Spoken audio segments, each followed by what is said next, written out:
Okay, while I'm waiting for the snowman cake, here's our board all finished. Okay, so I like to have the front be over here so that the fold is this way, and so that you're not looking at the fold. So just kind of keep that in mind. What I'm going to do is go ahead and put the hat on here and ice it, and then I'm going to cover it right on here. Another option, so you don't mess up your board, is to place this on, say, it'd probably fit on a quarter sheet board, and then cut the board around it the same shape as the cake. Then you could ice it and then place it on the board so you don't mess up the foil, because remember I did say that some of this will come off if you keep wiping it too much. I actually didn't bring a quarter sheet board because I didn't think about it, so I'm going to do it another way, which might happen to you at home anyway, right? So usually you don't put your cake right on the florist foil. It's not FDA approved. Some other foils, cake decorating ones are. This particular one isn't. So what I want to do is just put a piece of parchment paper down here, and then one for the brim, and I'll probably just trim this in a little bit. I am going to have some snow around him, so some of this I could even leave.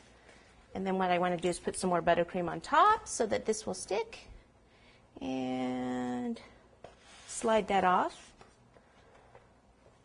Okay, let's see if it's kind of centered there. Okay, so some of this paper here, I'll just kind of trim it a little bit. But like I said, I don't have to get right up to the base of it because I am going to have some snow around him. Maybe some snowflakes or something. So it's easier just to actually leave it like that and then cover it up later.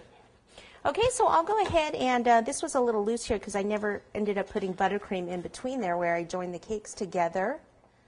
So I need to do that, and then I can go ahead and ice this so it's ready for us to place the black fondant over it in a few minutes.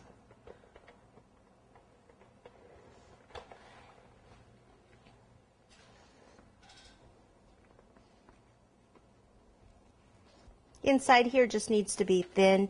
That's where the other cake is going to sit, right up against that.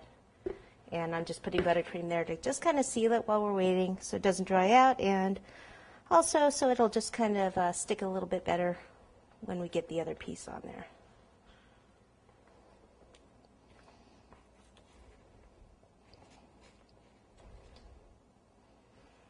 Okay, so once I get that on, I'll take my scraper again. Kind of come around here.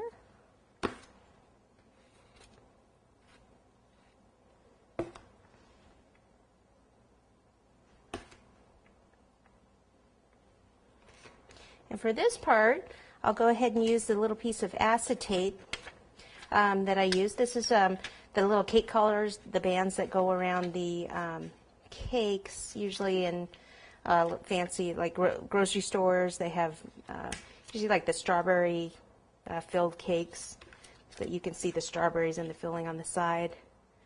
This usually wraps around them. You can also go to like an art supply store, and they sell something close to this in sheets, and I believe they're different thicknesses.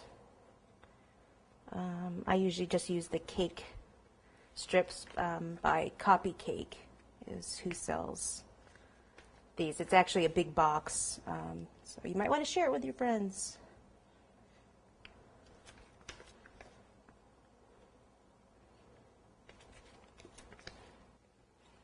All right, and that's pretty much good. What we'll do is see if the other cake is ready. I'd like to actually have the white part of the cake in here before I cover this with fondant so that the black part can actually go right up to where the head begins. It's just going to be a cleaner look. So let's see if that's ready.